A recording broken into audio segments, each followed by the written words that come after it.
nova. Inclusive, para quem acha que essa ideia de nova ordem mundial é conspiratória, eu separei até uma outra notícia, que é do Valor Econômico.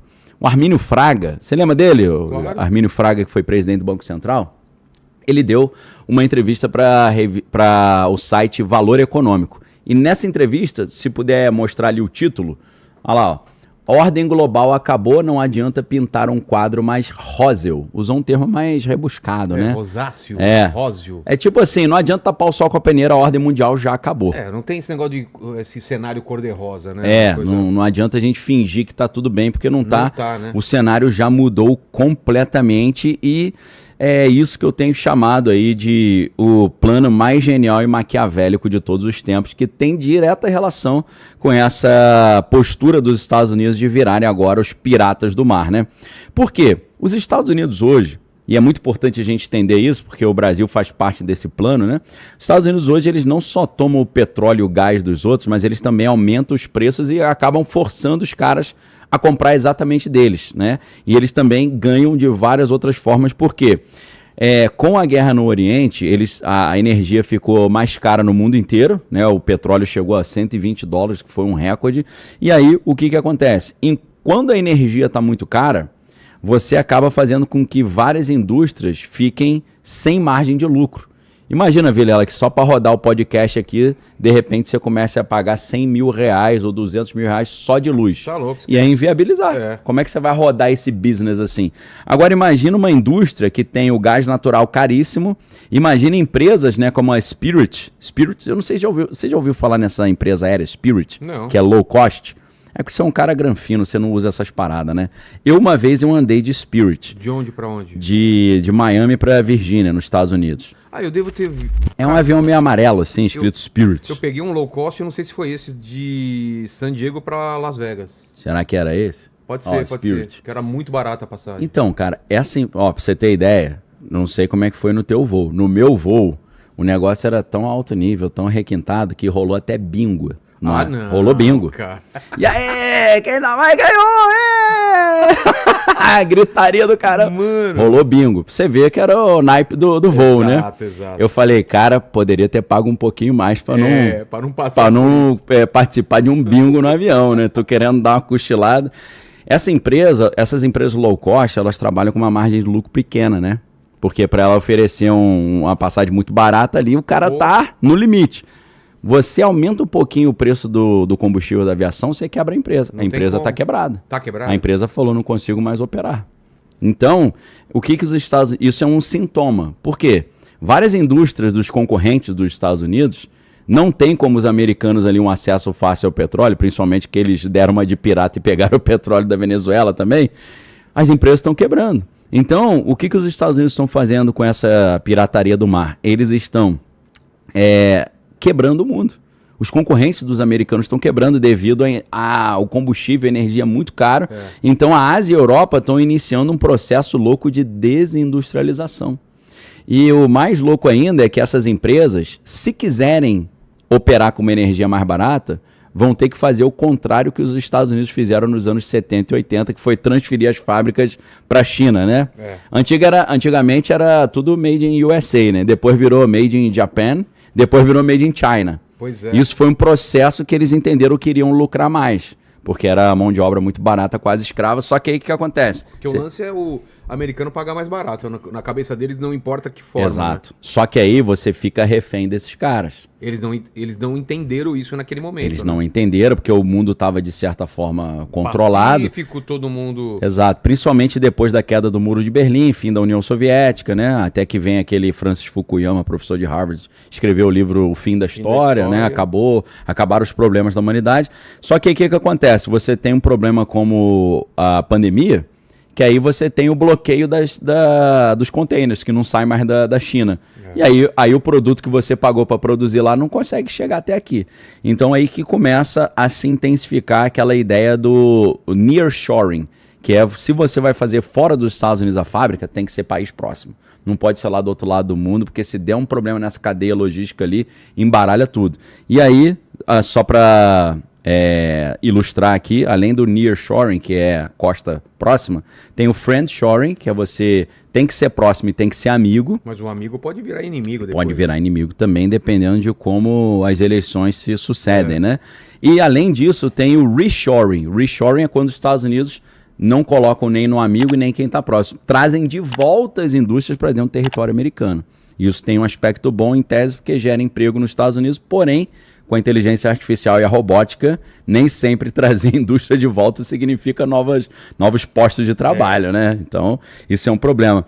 Então, Vilela, com esse negócio de virar pirata do mar, né, os americanos eles estão desindustrializando seus concorrentes na Europa e na Ásia com energia cara.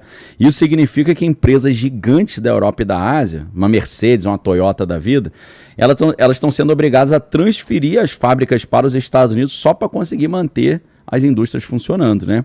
Isso porque somente lá vai ter energia sobrando e energia barata. Então, isso faz parte de toda uma nova lógica internacional. O governo americano lançou, no mês passado, um plano marítimo que obriga qualquer empresa que faça negócio com os Estados Unidos a usar navio fabricado nos Estados Unidos. Ah, não. Você tem noção? Tá de brincadeira. Isso é coisa de máfia, né? Não? É tipo assim, ó. Qualquer pessoa que traz coisa para os Estados Unidos tem que trazer com o navio americano. E se você vier buscar coisa nos Estados Unidos e levar para fora, tem que ser com o navio americano também. Olha a que ponto nós chegamos, tá? Então o cara, ou ele vem com o navio dele e paga uma multa, ou ele vai ter que ou transferir o estaleiro para os Estados Unidos ou comprar navio americano. Isso inclui toda a frota que a gente está falando aqui de transporte de gás liquefeito que sai dos Estados Unidos para o mundo, né? E já tem muitos navios ali, e são navios pra caramba, né? Já que os Estados Unidos dominam o mercado na Europa e provavelmente vai dominar no resto do mundo também. E vale para todo mundo, como eu disse, que está trazendo ou que está levando carga. Então, ou essas empresas investem em estaleiros americanos ou compram navios feitos nos Estados Unidos, ou vão ter que pagar uma multa pesada. Então, de qualquer jeito, você está tendo que molhar a mãozinha lá do tio Sam, né? E além disso, aconteceu algo que a gente está vendo hoje, né? Hoje a gente viu na prática. No sábado, o presidente Donald anunciou o Project Freedom, Projeto Liberdade. O que é Project Freedom? Ele chegou e falou o seguinte, olha, eu vou pegar a Marinha Americana, vou entrar com a Marinha no Estreito de Hormuz e vou escoltar os navios que estão lá dentro e não conseguem sair. Chegou e falou isso. Então o Trump ele já tinha anunciado um serviço de segurança da Marinha Americana para proteger navio. E ele fala, vou cobrar para vocês um preço bem razoável. Ou seja, agora tem escolta armada americana para navio mercante. Entendeu? Isso adiciona ali mais uma linha de fluxo de dinheiro, que é um esquema de proteção, né? Parece coisa da máfia, mas a gente não pode esquecer que o Trump ele cresce no meio da máfia também, né? Quem viu o filme O Aprendiz, você assistiu esse filme? Assisti. Então você vai ver que o Trump ele tem como mentor ali o advogado Roy Cohn, que era advogado da máfia. Então ele é criado, inclusive lá na famosa boate Estúdio 54, lá em Nova York. Inclusive no filme do Michael Jackson aparece ele frequentando essa boate. Aparece lá Studio 54, né? Olha lá o aprendiz, né? Olha o Roy Cohn ali atrás. E existe também um documentário do Roy Cohn, que se você pega esse combo, o filme Aprendiz e o documentário do Roy Cohn, você vai ter uma outra interpretação sobre de que lugar o Trump sai. Ele sai de um ambiente completamente da máfia ali, né? Então o Trump cresceu junto com a máfia, ele admira a máfia e parece que agora ele está usando a mesma lógica da máfia. Que é aquela lógica aí, ó. Eu te cobro aí 20 mil reais por mês para te proteger. O cara, mas me proteger de quem? Ele fala, de mim mesmo. Se você não pagar, eu te arrebento. Entendeu? Então é a lógica da máfia mesmo. Então os Estados Unidos estão criando várias formas de trazer todo o dinheiro que está espalhado pelo mundo para dentro do território americano. E isso faz parte da famosa doutrina Monroe, né? Que é aquela doutrina Monroe misturada com o presidente Donald. Só que aí, Vilela, tem um grande detalhe que a maioria das pessoas não entendeu. O pessoal acha que a doutrina Monroe é só o Trump revivendo a ideia de América para os americanos, mas não é isso. O plano não é apenas os Estados Unidos controlarem todo o hemisfério ocidental. Quando a gente fala M é metade, né? Esfera é bola, né? Então metade da bola, para quem não é terraplanista, né? Eu não sou terraplanista. Então hemisfério significa uma parte da bola, a parte esquerda. Então, olhando no mapa, né? Porque se você olhar o planeta Terra no meio do espaço, não tem esquerda e direita nem em cima nem embaixo, né? Baseado no mapa. No mapa que a gente olha, que escolheram botar os americanos e a Europa em cima para já dar uma sacaneada em quem tá embaixo, né? E também fora aquela distorção do tamanho dos países, né? O que é uma sacanagem terrível, né? Parece que é o Alasca, o Groenlândia... Um troço monstruoso. A Rússia são enormes. Pô, aí você joga eles pra dentro do Brasil, fica pequenininho. Estão bem naquela viradinha, né? Então dá aquela distorcida quando você coloca no plano. Dá uma distorcida legal. Essa distorcida também, só de curiosidade, tem um cara chamado Laird Hamilton, que é um surfista muito famoso. Ele ficou famoso como surfista de onda grande. Não sei se você se lembra do filme Surf no Havaí. Não. Que em inglês é North Shore, o nome do filme. Ele faz o papel do vilão. Ele faz o papel de um cara chamado Lance Burkhardt. E aí ele trapaceia no campeonato de surf. O cara tá remando, ele puxa a cordinha da prancha. Esse cara, ele é tipo o Waterman, né? Que é um cara que faz todos os esportes aquáticos. Ele foi fazer uma prova de remada. Olha ele aí, ó. Coroa tá inteirão. Pô, tá em cima. Tá em cima. Ele saiu ali no mar Mediterrâneo, da ilha de Córcega, e remando numa prancha de surf para a ilha de Elba, que dava algumas milhas lá. E ele fez uma conta, e ele falou, cara, não é tão distante. Só que ele foi remando, e não chegava de jeito nenhum. Ele falou, pô, já era pra eu ter chegado e remando. E aí demorou muito mais do que ele tinha se programado, né? Passou um sufoco. Aí ele falou o seguinte, eu achei que eram milhas, eu calculei milhas, mas não são milhas náuticas. Que é diferente. As milhas náuticas levam em consideração a curvatura da Terra. Então se você pega uma linha curva e estica, ela fica muito maior do que ele calculou em linha reta, né? É um pouco dessa distorção que eles colocam no mapa, né? Você fala, mas por que no hemisfério norte as coisas são maiores e no sul você bota o Brasil pequeno e os Estados Unidos grandão? Não, é porque tem uma distorção. Você vê como é que até o mapa tem uma sacanagem no mapa, né? O que é o tal do grande reset, cara? Poxa, isso é legal. Não adianta a gente querer inventar da nossa cabeça. Eu acho que o grande reset é isso. Esse termo foi inventado por um cara chamado Klaus, se escreve Schwab, né? Mas em alemão é Schwab, já que ele é alemão. Lá no Fórum Mundial. Fórum Econômico Mundial. Isso. Pupilo do Henry Kissinger, né? Famoso, né, especialista em diplomacia internacional. Então, Klaus Schwab, ele estudou em Harvard junto com Henry Kissinger, volta com essas ideias e ele cria o Fórum Econômico Mundial. E no Fórum Econômico Mundial ele começa a desenvolver alguns conceitos para uma nova sociedade. E esses conceitos estão muito bem descritos nos seus livros, como, por exemplo, ele começa com a Quarta Revolução Industrial, aí ele evolui esse conceito para o livro Capitalismo Stakeholder, e aí depois, durante a crise sanitária, ele escreve o livro, junto com o coautor, que é o Thierry Malherbe, escreve o livro Covid-19 e o Grande Reset, e ali ele explica o que é Grande Reset. Então, eu vou parafrasear o que ele está dizendo, né? Para isso, eu vou explicar rapidinho os dois primeiros livros, que é o Grande Reset é a conclusão racional disso, né? Quarta Revolução Industrial é o seguinte, no conceito dele, primeira Revolução Industrial foi aquela na Inglaterra com máquinas a vapor, a segunda Revolução Industrial foi com máquinas movidas à eletricidade, terceira Revolução Industrial foi a computação, a quarta Revolução Industrial é inteligência artificial, robótica, genética, nanotecnologia. Só que lembrando pra galera que ele fala isso numa época que a gente nem falava disso. Né? É isso, esse livro foi lançado em 2016, 10 anos atrás, mas já havia outros artigos anteriores onde ele já tratava desse tema. Então, muito pioneiro, né? A gente começa a falar inteligência artificial em 2021. Você acha que ele é profético ou você acha que ele tinha informações? E como ele tem, além do Fórum Econômico Mundial, ele tem ali o Young Global Leaders, que é uma formação de jovens líderes globais, ele passa para esses jovens líderes globais essa visão de mundo e os líderes globais acabam aplicando. A gente está falando Javier Milei, é um Young Global Leader, né, o presidente argentino. Tem todos uns políticos aí, né, que vieram Emmanuel Macron é um Young Global Leader. O ex-primeiro-ministro canadense também, que eu esqueci o nome dele agora, também é Young Global Leader. O próprio Elon Musk. Está lá também no sitezinho deles, no Hall da Fama dos Jovens Líderes Globais. Que, só para citar, o Peter Thiel também faz isso. né? Eu vi você conversando com o professor Nicoleles, né? Isso. E ele explicou ali o Peter Thiel em profundidade ali.